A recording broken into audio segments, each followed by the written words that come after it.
Here I am, guys. Another movie from the streaming service. Well, yeah, I know. I have been doing a lot of them recently. Mostly, well, due to the coronavirus thing that is happening. Oh, wait, did I say it? Oh, yeah, it's been, now I can say it.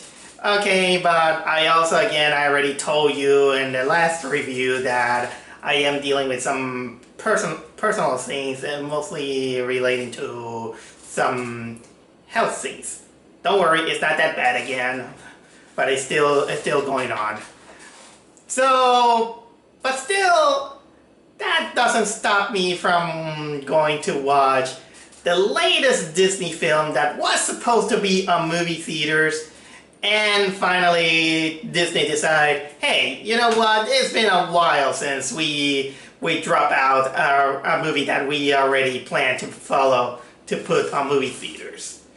So, well, Universal is doing it, Warner is doing it, and so they decided to drop out this little gem called Artemis Fowl.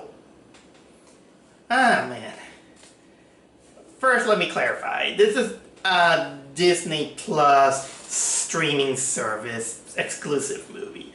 And I know that some people will tell me, hey, I thought you were boycotting Disney Plus.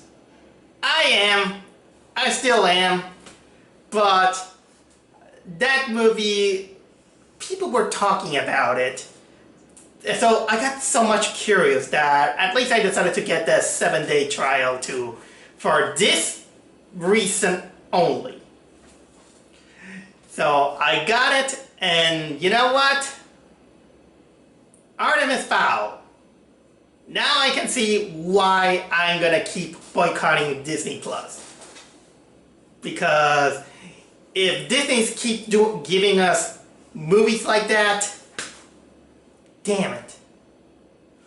And yeah, I dressed up for the occasion, because why not? It's been a while since I cosplayed with what I got. So let's have a little bit of a backstory before I talk about this Artemis Fowl movie. First of all, I never knew about the existence of this franchise, but because I saw the trailer, and I've been seeing a lot of dislike about this trailer, so much that I was like, okay, what's so bad about it? And then I found out that apparently it is a series of novels that is very well liked, and so much that a lot of the fans are pretty angry that Disney decided to take this property and maybe Disneyfy it. This is what you get when you put your trust on Disney, especially in days in which the Disney properties are really trying to go for a family-friendly route without taking any risk or knowledge of the real-life things. And they just want to make it as sanitized as possible. But, well, that's the Disney market for what it is. But still, I was curious to know, to see this movie, at least for curiosity's sake. Even when this pandemic thing is happening. And so like I said, I got my 7 days trial of Disney Plus, and finally decided to watch it to see it is as bad as many reviews I have seen it. And guess what? It's pretty bad. This is another kind of bad, I'll say. I mean, it's been happening to me consecutively. I mean, say what you want about Trolls World Tour, but Trolls World Tour was technically a multicolor drug trip. Then we got disappointments like Scoob. And then we got Lovebirds. God damn. I'll give this to Artemis Fowl. Artemis Fowl is not as bad as the Lovebirds. The Lovebird wanted me to choke birds. Artemis Fowl is in the sense that it's kind of a boring, pretentious film.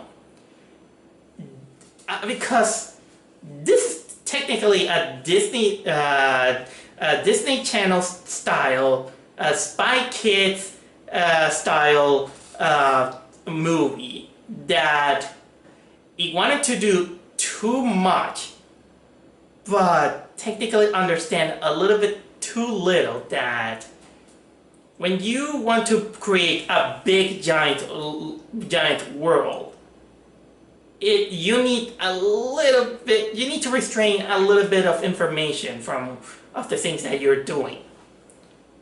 Oh man, how do I get to? Okay, let's get started so I can put my ideas correctly on how I can explain why Artemis Fowl sucks. So the question is, what's Artemis Fowl? Artemis Fowl, believe it or not, is the name of this kid he is basically a child prodigy, a genius who lives with his father, also called Artemis Fowl, in which basically he is Artemis Fowl Jr. Which still begs the question: who names this kid? Who names their kid Artemis Fowl in this day and age? But here's the thing: they live in this big giant mansion. It's so gigantic that you don't know how the hell a father and son and a butler lives in this gigantic wealthy house in Ireland, just in case. The father is an antique collector, apparently, in which he begins to talk about, the world of fairies, trolls, kind of like a different fantasy world that is happening. And again, like I said, our protagonist, Artemis Fowl Jr., he is a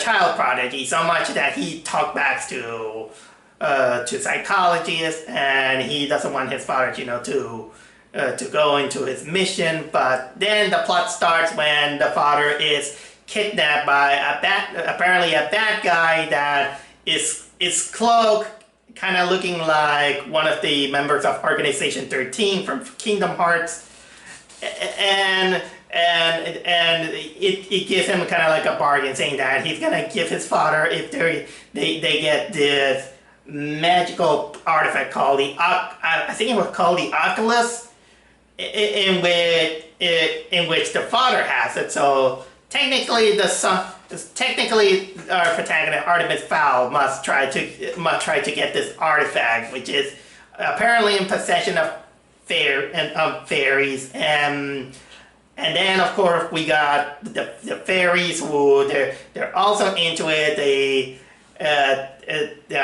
Artemis then, with his butler and his niece, I think it was called, they capture one of the fairies, a fairy named Commander Short, and then of course, in order to rescue her, the fairies just technically surround the house, and basically the movie then turns into a kind of like a negotiation film, let's say. Yeah, this is convoluted as you can imagine. So you can tell that there is a little bit of a semblance of something interesting, although not exactly my cup of tea. When I think mostly it kind of, for some reason I don't know why this Will Smith movie Bright came out of my mind, but maybe that's technically the wrong idea that I had. It feels like a movie that it has some big stuff, but we're just kind of stuck into a negotiation film, which again is not exactly my cup of tea. Let's talk a little bit about the acting. The acting, technically they're not horrible actors, but they're basically kind of like middle of the road Disney Channel acting. The kid who plays Artemis Fowl is fine in some ways, but unfortunately, because he wants to play like a boy genius, technically, one of the biggest faults that these characters have is that when they write them out, sometimes sometimes they go into one extreme to another. Sometimes, in one extreme, like the Doctor Dolittle movie from this year, they have it, kind of like eccentric, crazy, and going doing crazy stuff. Or others like Artemis Fowl, who he talks a lot, but he has kind of like this pretentious face, and that it kind of lacks emotion. And I was like, kid, you're a boy. You're a 12-year-old boy. You're not a robot. There's also the fairy that they capture, the Commander Short. And I'll say that she's the typical teenage girl acting that you're gonna get in these kind of movies. The father, Artemis Fowl Sr., he's played by Colin Farrell, which is amazing how he ends up being a father in a Disney movie when last year he was the father from Dumbo. There is the butler who his last name is also named Butler, who is this guy who I think that he is a magical creature, because I don't know what was on the designers in which they decided to put him some eye contact to make his eye look brighter, and he kind of looks. I think that he's kind of possessed by the devil somehow. And they say that he's a martial artist, but damn. And of course, there is his niece, I think it was, in which she's basically kind of like a secondary character, I would say. We also have Judi Dench as one of the fairy commanders. But most of the time when Judi Dench talks, she talks like she smoked a lot of Marlboro cigarettes. Seriously, she talks like her voice is very croaky. There's this another guy who's kind of like a second in command who I don't know. There's some sass about this guy, and I don't know if they wanted to make him gay, and the only reason why he's gay is mostly because he's wearing kind of like this flowery ascot. And of course, the thing that many people will talk about this movie is that the movie felt like they needed a narrator, so they have this character who I think is also a character in the book, who is this giant dwarf played by Josh Gad. And you heard me right, giant dwarf. And technically it kind of became a little bit of a running gag in which no one technically believes that he's a dwarf, because, dude, you're taller than a dwarf. And he's like, yeah, but I'm a giant dwarf. I had gigantism. Like, I understand that people kind of suffer or suffer like that, and technically they become bigger than the normal size. But I don't know. I haven't read the book, so correct me this, because if they added his gigantism for the sake of the movie to make how can I say, a gag, I don't buy it. And then probably it's because they didn't have enough of the budget to shrink down Josh Gad, or probably they couldn't get they needed a name actor instead of taking a real little man to play a dwarf. Even though there are some other little people over there. Help me out of this one. The cinematography is kind of gloomy, I'll say. A lot of the shots are technically shot in the dark. It's gray in a lot of matters. And it doesn't help, especially on the settings and some of the design choices that they go.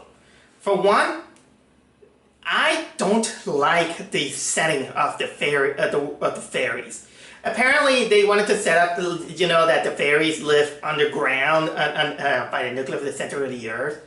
But instead of feeling fantastic, like a fantasy setting, they decided to have it more sci-fi. And the fairies are really kind of like sci-fi. So technically, when you go underground, it doesn't feel like the fairy world from Fairly Odd Parents.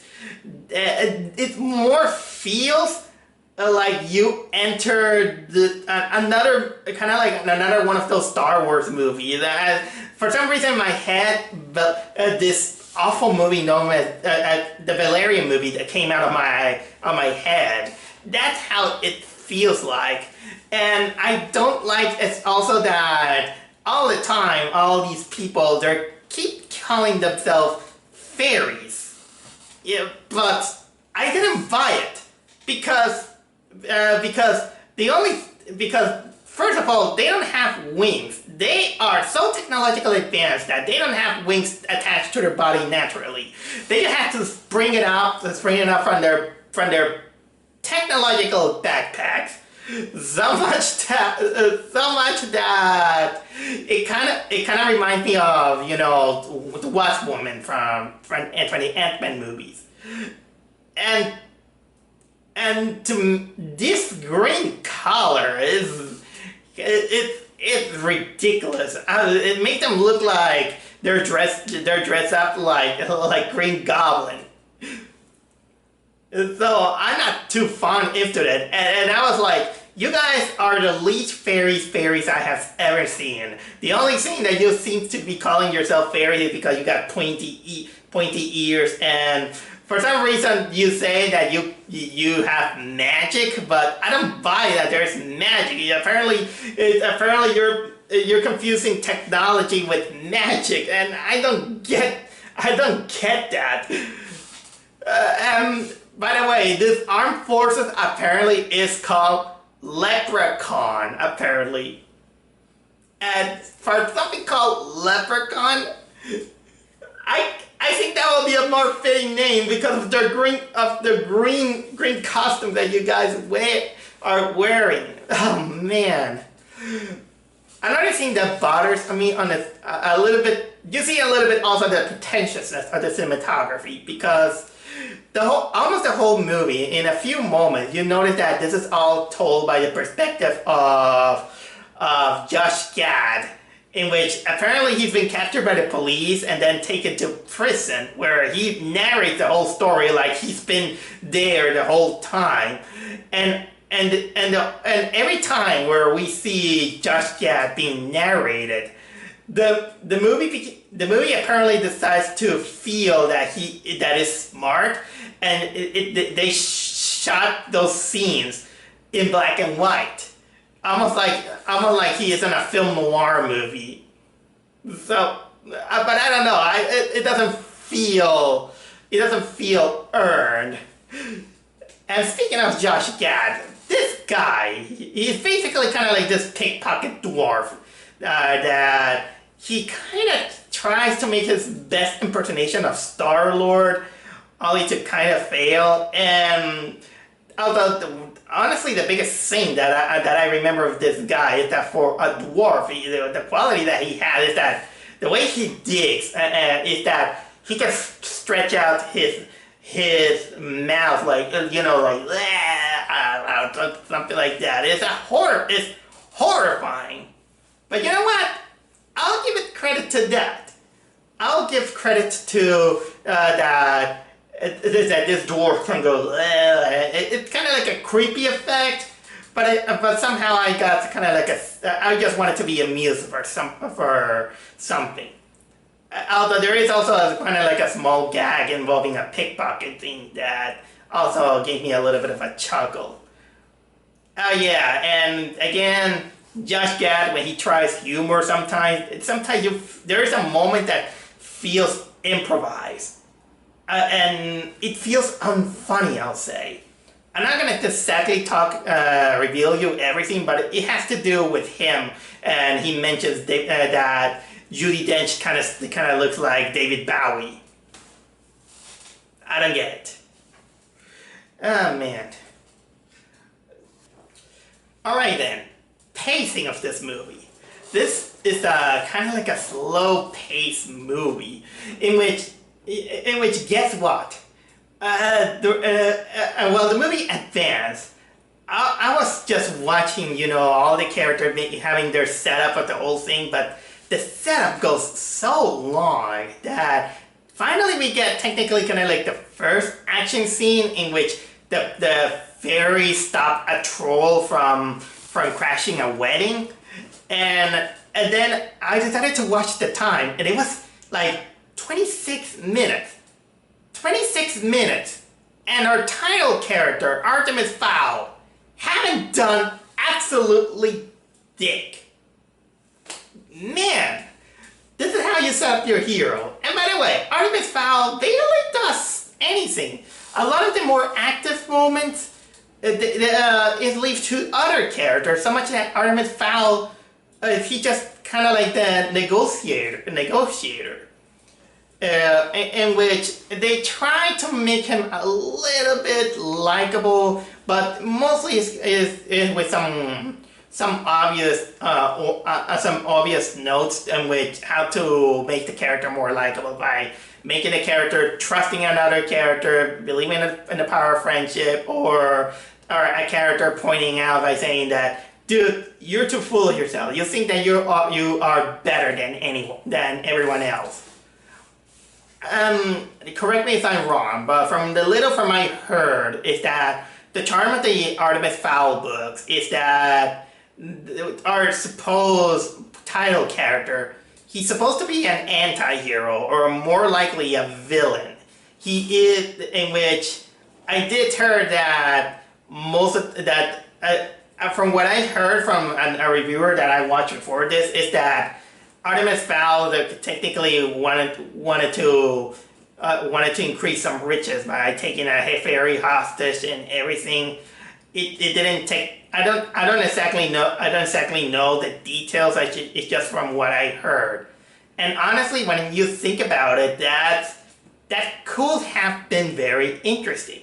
It could be interesting to see an anti-hero, and from Disney no less, in which it's something that Disney is technically very bad on doing sometimes, because not every anti-hero or villainous hero should have some redeeming quality sometimes, or sometimes they can be.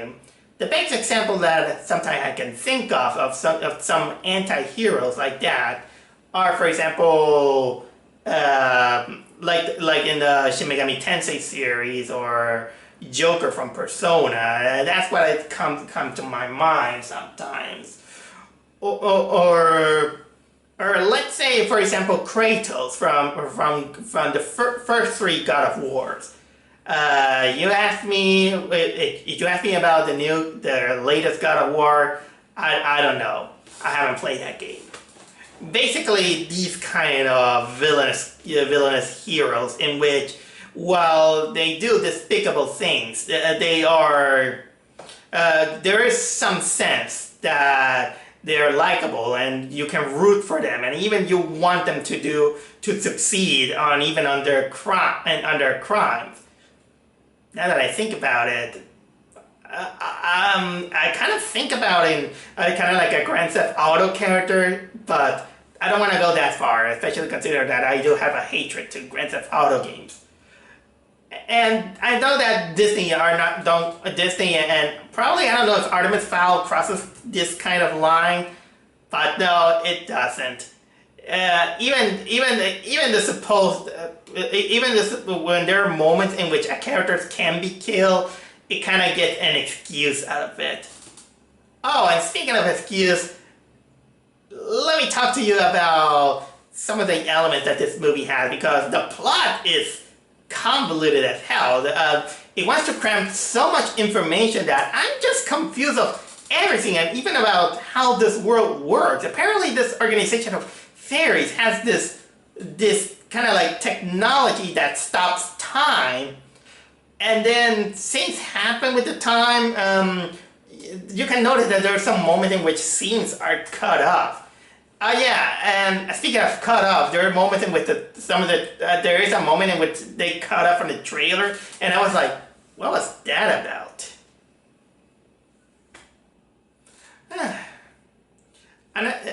But you know what? At least this movie was not too long. It was only an hour 30 minutes. It was kind of uneventful, kind of boring. Not much happens. The movie is so full of itself that it hooked itself for a sequel. Good luck with that, because the movie didn't feel amusing as hell. I was mostly bored out of my mind and confused about what the hell is going on. Some of the weird parts I was mildly amused, but still, I feel like I want to know more about this world, but everything feels rushed out. And I didn't care so much for the characters who, for the most time, they look so clean, and some of the things that are convenient are so convenient. But well, as you can see, this is only a vlog of me telling my experience of this movie probably as a newcomer to Artemis Fowl. And maybe this movie, it was a bad start for me to talk about, to get into it. I don't think I will get the chance to read the book. If the movie doesn't make me interested on watching the reading the books, then you know that this was a fail. I mean, it was kind of like for me with Harry Potter. I first saw the first Harry Potter movie, and I liked it so much that this is when I started reading the books. So Artemis Fowl didn't do that. So in the end, Artemis Fowl, I'm gonna say what everyone is saying right now, and I know that is funny enough, but Artemis Fowl is a missing fowl.